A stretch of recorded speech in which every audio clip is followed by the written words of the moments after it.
Section 1. A man wants to place an order by telephone for some office stationery. Listen to the conversation between the woman and the man and answer the questions. First, you have some time to look at questions 1 to 6.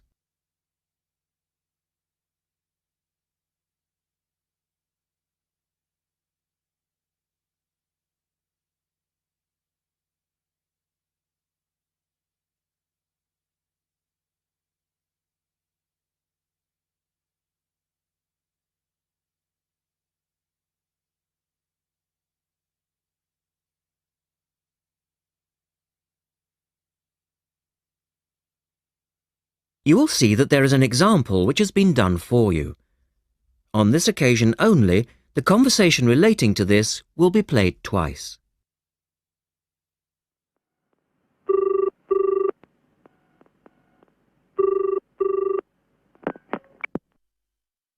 Thank you for calling Millennium Office Supplies. If you would like to place an order, please press 1. Your call has been placed in a queue. A customer service operator will be with you shortly.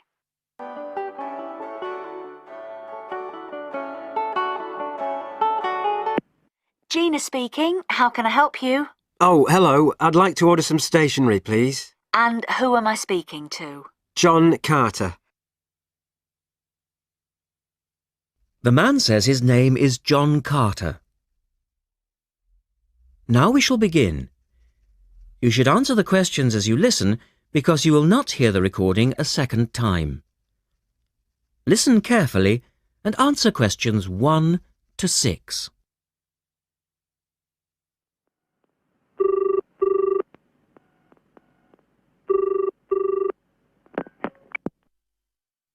Thank you for calling Millennium Office Supplies.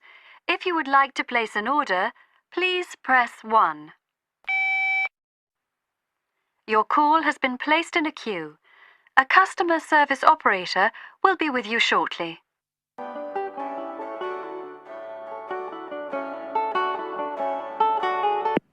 Gina speaking. How can I help you?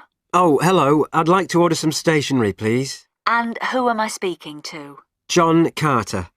Right. Can I just confirm your account number and the name of your company, John? Sure. The account number is 692411. 692411. Right. And you're from Rainbow Computers? No, the company is Rainbow Communications. Oh, OK. I'll just fix that on the system. Communications. And what would you like to order, John? Envelopes. We need a box of A4, that is, normal size envelopes. White, yellow or manila? We'll have the plain white, please. But the ones with the little windows. OK. 1 box, A4, white. Just the 1 box, was it? On second thoughts, make that 2 boxes. We go through heaps of envelopes. As a matter of interest, are they made from recycled paper? No, you can't get white recycled paper. The recycled ones are grey, and they're more expensive, actually. Right, we'll stick to white then. Something else, John? Yes, we need some coloured photocopy paper. What colours do you have? We've got purple, light blue, blue, light green, whatever you want, pretty much. There are 500 sheets to the pack. Right, let's see. We're going to need a lot of blue paper for our new price lists. So can you give us 10 packs, please? Make sure it's the light blue, though. 10 packs of the light blue. The woman asks the man if he needs anything else. Look at questions 8 to 10.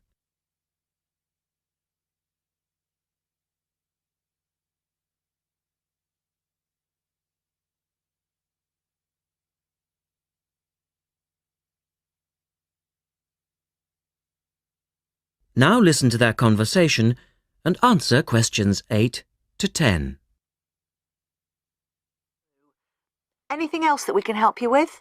Let me think. What else do we need? I'm sure there was something else.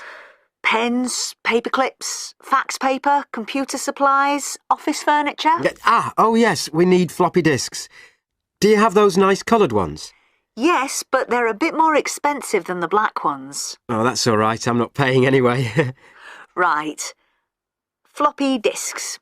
And what about diaries for next year? We've got them in stock already and it's a good idea to order early. No, I think we're all right for diaries. But something we do need is one of those big wall calendars. You know, one that shows the whole year at a glance. Do you stock those? We certainly do. OK, can you include a wall calendar then, with the other stuff? Just make sure it's got the whole year on the one side. Sure. And do you have a copy of our new catalogue? No, I don't, but could you send one? Yes, I'll pop one in with the order. You'll find it a lot easier to remember what you need if you have our catalogue in front of you next time. Yes, good idea. And when can you deliver this? Should be with you tomorrow morning. Can you make sure that it's not after 11:30am? Because I have to go out at 12. There's only myself here on Fridays. Fine. I'll make a note on the delivery docket that they should deliver before 11:30. Thanks very much. Thanks. That is the end of section 1. You now have half a minute to check your answers.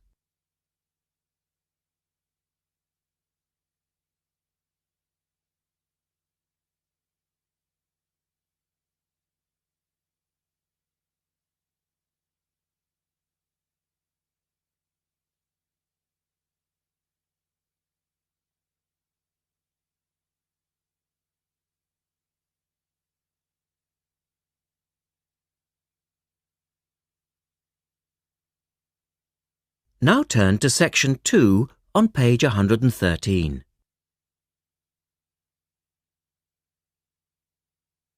Section 2. You will hear a reporter talking on the radio about an artist's exhibition. Look at questions 11 to 18.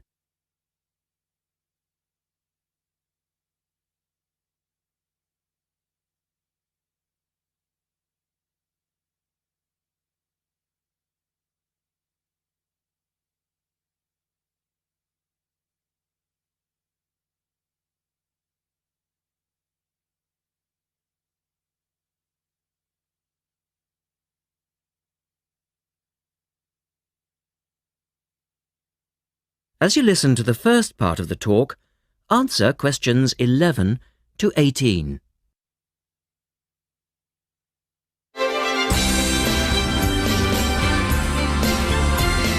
And now for some information on local events and activities. A couple of announcements for art lovers and budding artists alike.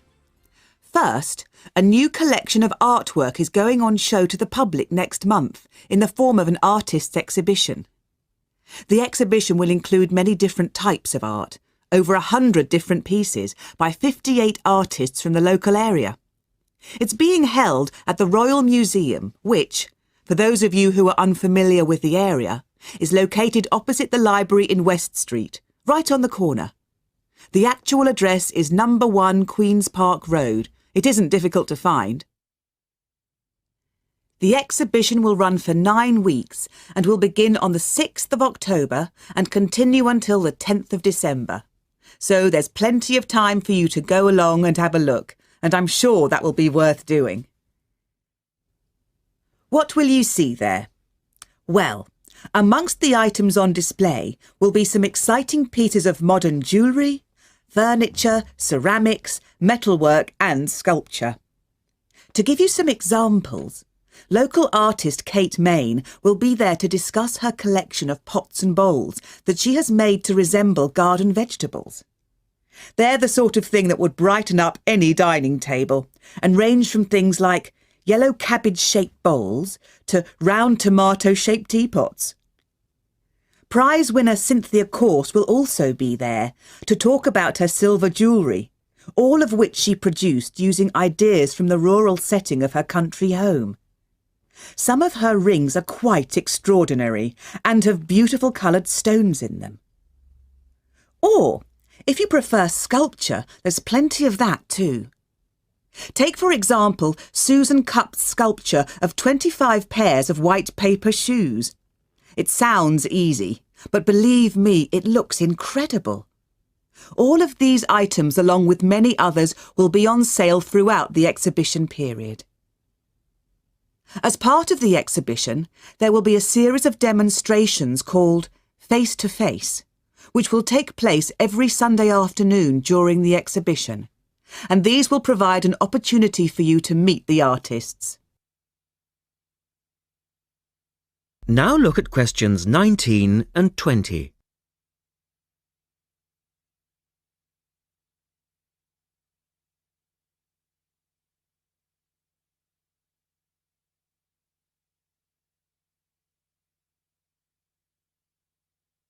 As the talk continues, answer questions 19 and 20. The second set of activities are for those who would prefer to indulge in some artwork themselves. The Artists' Conservatory are holding a series of courses over the autumn period. The courses cover all media and include subjects such as Chinese brush painting, pencil drawing and silk painting. All the tutors are experienced artists. Course sizes are kept to a minimum of 15, and there will be plenty of individual assistance. All the sessions offer excellent value for money and the opportunity to relax in a delightful rural setting. Fees are very reasonable and include the use of an excellent studio and access to the art shop, which you will find sells everything from paper to CDs. And they also include the provision of all materials. For more information on dates, cost and availability, you should get in touch with the programme coordinator on 4592 839 584 or go direct to the website, which you will find is... That is the end of section 2. You now have half a minute to check your answers.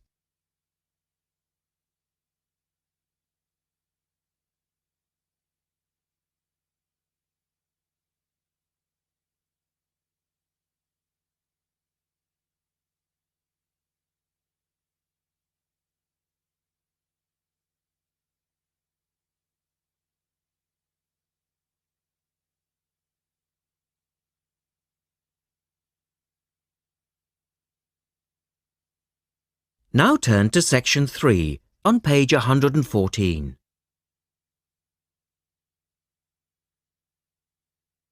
Section 3. In this section, you will hear an interview with a wildlife specialist called Alison Sharp talking about bears. In the first part of the discussion, they are talking about the history of the bear. First, look at questions 21 to 23.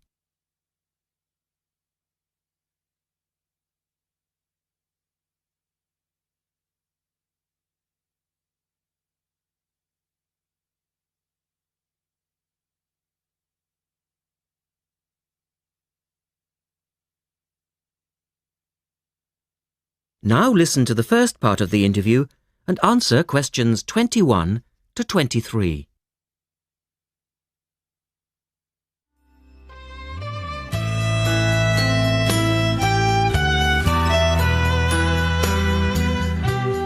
Alison Sharp has spent much of her life researching bears, and in particular, bears in danger of extinction. She is the author of a recent book on bears, and we welcome her to the studio today. Thank you. Delighted to be here. First of all, can you give us a quick overview of the history of the bear family? Well, the bears we know today actually have as their ancestors bears which have been evolving for some 40 million years. We have fossils of the earliest true bear, and it's important to emphasize this because some creatures are called bears but are not. Such as koalas, for instance. Yes, exactly. Fossils of the true bear show a small dog-size animal with characteristics that show a blending of dog and bear traits. So the general belief is that dogs and bears were of the same family? Yes, that's the theory. And then we see the arrival of the early cave bear. We know from cave drawings that Neanderthal man used to worship this bear and at the same time fear it. Understandable, perhaps. Yes, but they need not have worried because the cave bear only ate plants. In fact, the cave bear survived 2 ice ages, but then became extinct. In the second part of the interview, Alison talks more about the situation of bears today. Look at questions 24 to 30 first.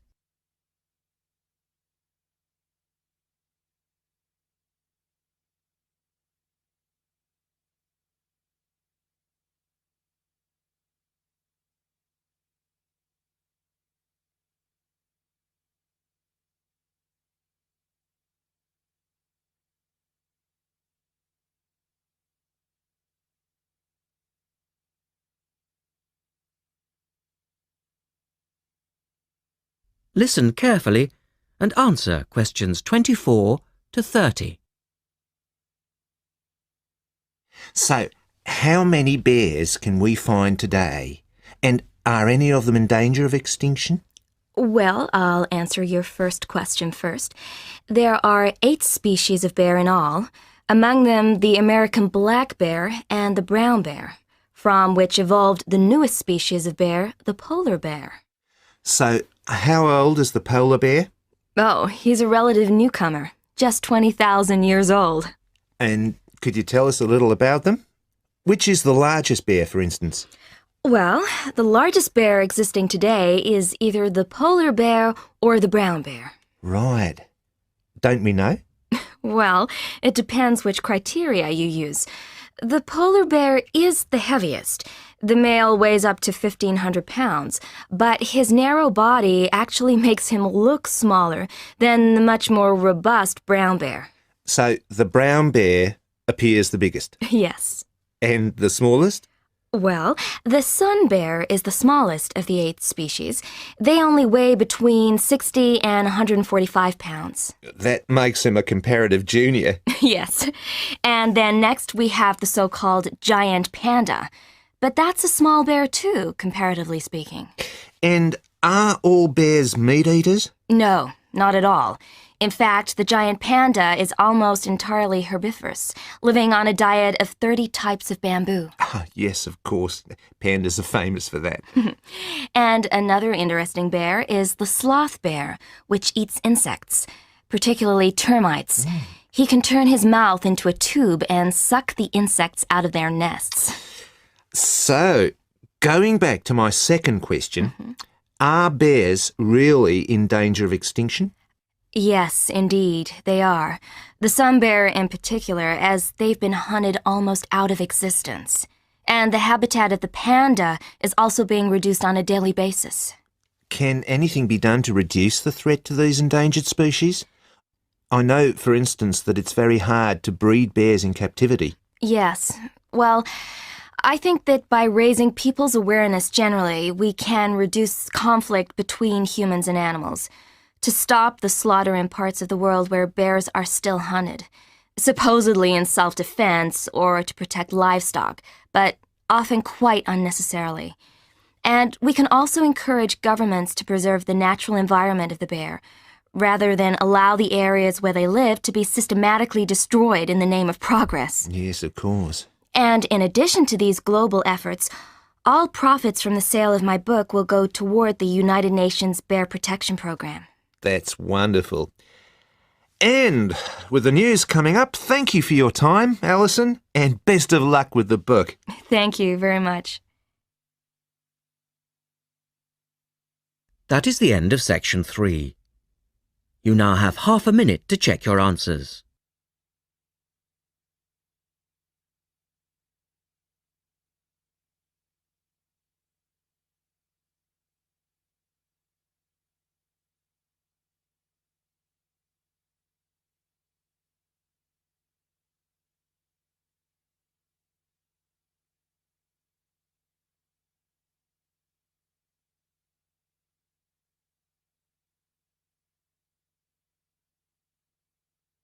Now turn to section 4 on page 116.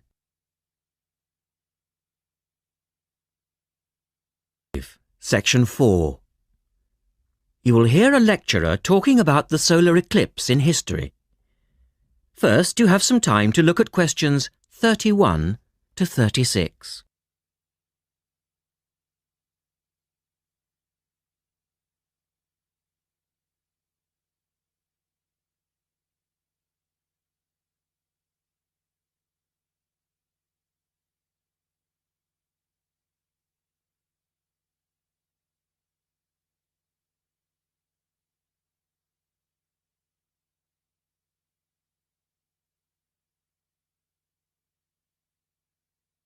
Now listen carefully and answer questions 31 to 36.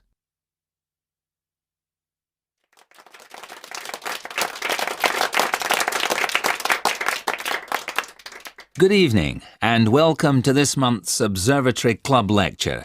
I'm Donald Mackey and I'm here to talk to you about the solar eclipse in history.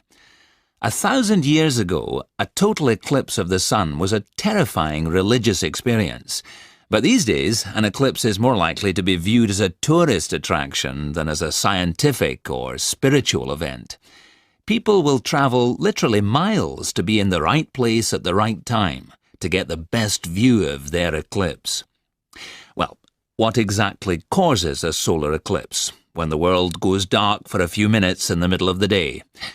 Scientifically speaking, the dark spot itself is easy to explain. It's the shadow of the moon streaking across the Earth.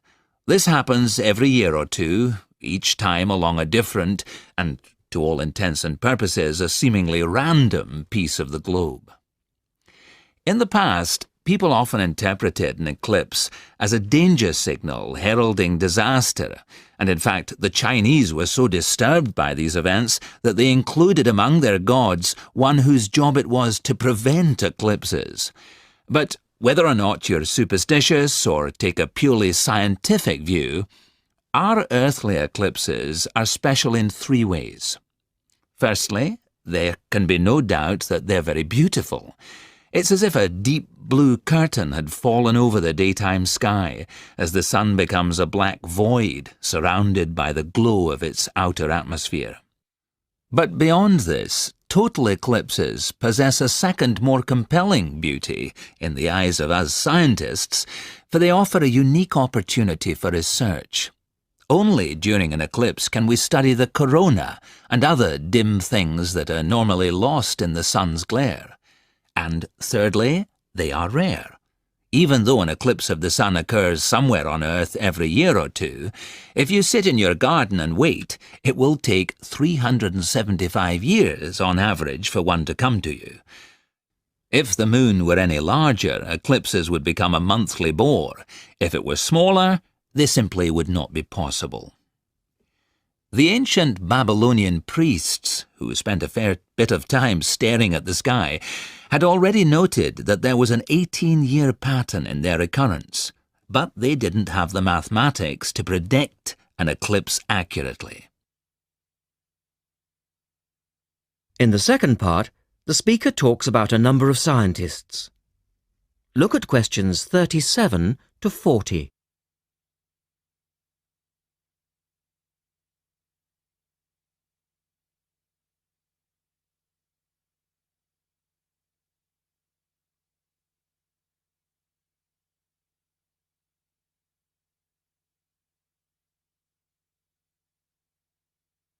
Now listen carefully and complete the table.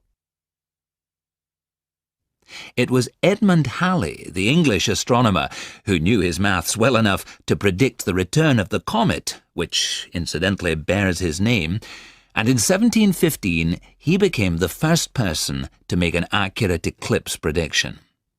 This brought eclipses firmly into the scientific domain, and they've since allowed a number of important scientific discoveries to be made. For instance, in the eclipse of 1868, 2 scientists, Janssen and Lockyer, were observing the sun's atmosphere, and it was these observations that ultimately led to the discovery of a new element. They named the element helium, after the Greek god of the sun. This was a major find, because helium turned out to be the most common element in the universe after hydrogen. Another great triumph involved Mercury. I'll just put that up on the board for you now. See, there's Mercury, the planet closest to the Sun, then Venus, Earth, etc. For centuries, scientists had been unable to understand why Mercury appeared to rotate faster than it should. Some astronomers suggested that there might be an undiscovered planet causing this unusual orbit, and even gave it the name Vulcan. During the eclipse of 1878, an American astronomer, James Watson, thought he'd spotted this so-called lost planet. But, alas for him, he was later obliged to admit that he'd been wrong about Vulcan and withdrew his claim. Then Albert Einstein came on the scene.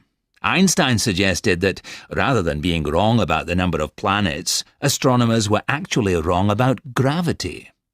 Einstein's theory of relativity, for which he's so famous, disagreed with Newton's law of gravity in just the right way to explain Mercury's odd orbit.